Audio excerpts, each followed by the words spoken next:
Dan awal masuk ke Darul Iman itu biasanya membawa niat itu belum jelas. Karena datangnya pun hanya sekedar ingin mencari solusi dari kemelut hidup, kesulitan hidup, musibah, dilematis dan lain sebagainya. Kena penyakit dan lain-lain. Nah, ketika datang ke Darul Iman udah kebiasaan diberikan wirid atau zikir Ismul A'zam. Sebetulnya itu sudah merupakan suatu pelajaran tentang syukur. Mestinya begini memahaminya nih ya. Ketika kita dapat musibah, dapat kesulitan, itu harus disyukuri gitu. Ngerti nggak? Wirid yang diberikan itu Ismul A'zam, isinya itu memuji Allah, mengagungkan Allah, mengagungkan zat, sifat, ya, dan perbuatannya, af'alnya.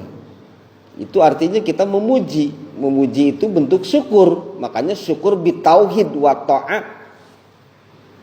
Paham nggak? Paham? Artinya ketika dapat musibah kita disuruh syukur, cuman nggak disebutin. Disuruh wirid ya bahasanya, betul? Padahal isinya teh disuruh syukur. Kan bingung kalau disebutin mah. Orang datang ke Darul Iman lagi bawa kasusah, bawa kesulitan, bawa musibah, sakit dan lain sebagainya. Misalkan pimpinan malah mengatakan ente harus syukur kepada Allah. Pasti yang awam akan bingung, masa sih dapat musibah suruh syukur, kan gitu, betul? Makanya nggak disebutin, suruh wirid aja. Ya Allah, Bismillahirrahmanirrahim. Ya Allah, ya Allah, ya Allahul A'zamu Jalilul Akbar. Nah itu kan pujian, bentuk syukur kan. Ya, jadi Darul Iman itu sebetulnya dari awal sudah dilatih, diajak untuk senantiasa bersyukur kepada Allah Subhanahu wa Ta'ala. Nanti terus seiring dengan perkembangan keadaan, seiring dengan waktu, baru dijelasin bahwa di dalam musibah itu ternyata isinya karunia nikmat. Coba misalkan gini nih, dengerin. Kalaulah enggak datang ke Darul Iman, ya, enggak akan terkontrol kebiasaan-kebiasaan buruk kita, kemusyrikan-kemusyrikan kita enggak akan terkontrol. Kebatilan-kebatilan yang ada dalam diri kita enggak akan terkontrol. Betul enggak?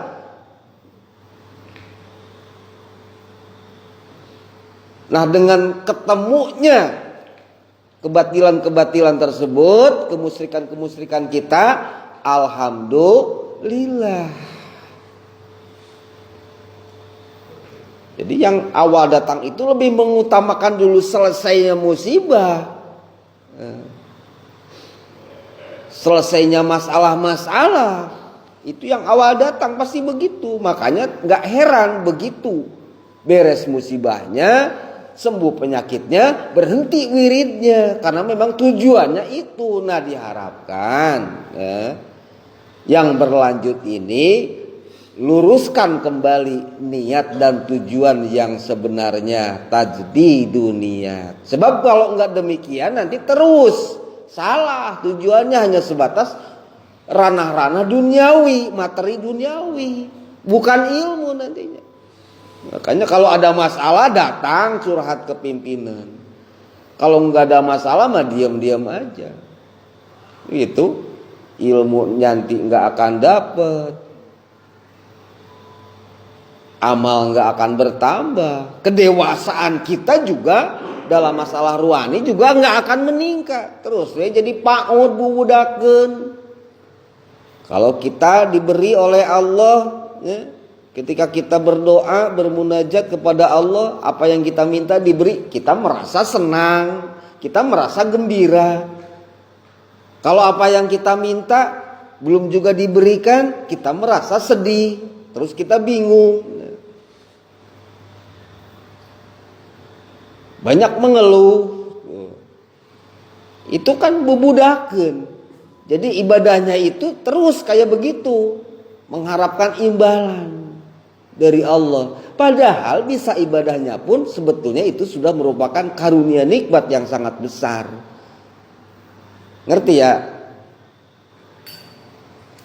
Berdoa juga ibadah. Ketika seorang hamba bisa berdoa, itu juga harus disyukuri. Alhamdulillah. Kita mah bukan cenderung ke sananya fokusnya, tapi cenderung kepada objek yang diminta. Kok belum diberikan juga? Padahal yang jadi amal soleh itu justru doanya itu loh, menghambanya itu. Kalau dia niatnya ikhlas, itikadnya juga benar. Itikad yang benar itu merasa bahwa dia bisa berdoa itu atas pertolongan Allah semata. Termasuk ibadah-ibadah yang lain juga, baik ibadah zahiriyah maupun batiniyah. Makanya dia akan bersyukur. Itulah tadi kalau kita tujuannya hanya sebatas dunia. Makanya ketika dunianya meningkat, materinya meningkat, dia baru bersyukur. Sementara urusan amalnya dia meningkat, bertambah, kadang-kadang dia tidak mensyukurinya. Bahkan jadi bangga, jadi ujub, sombong kesananya. Paham ya? Itu kalau salah niat dan tujuan, masuk di perjalanan musola Darul Iman. Padahal mestinya sebaliknya. Semakin dia rajin ibadah, akan semakin syukur kepada Allah. Sebab dia meyakini, menyadari bahwa ketaatannya itu, amalnya itu sebagai pemberian dari Allah. Ketika dia bersyukur, maka ditambah nikmat, semakin ditambah ketaatan, ditambah adabnya, ditambah pemahaman ilmunya sekaligus dengan pengamalannya. Jadi rajin tahajud. Jadi nggak mau ketinggalan tahajud tiap malam.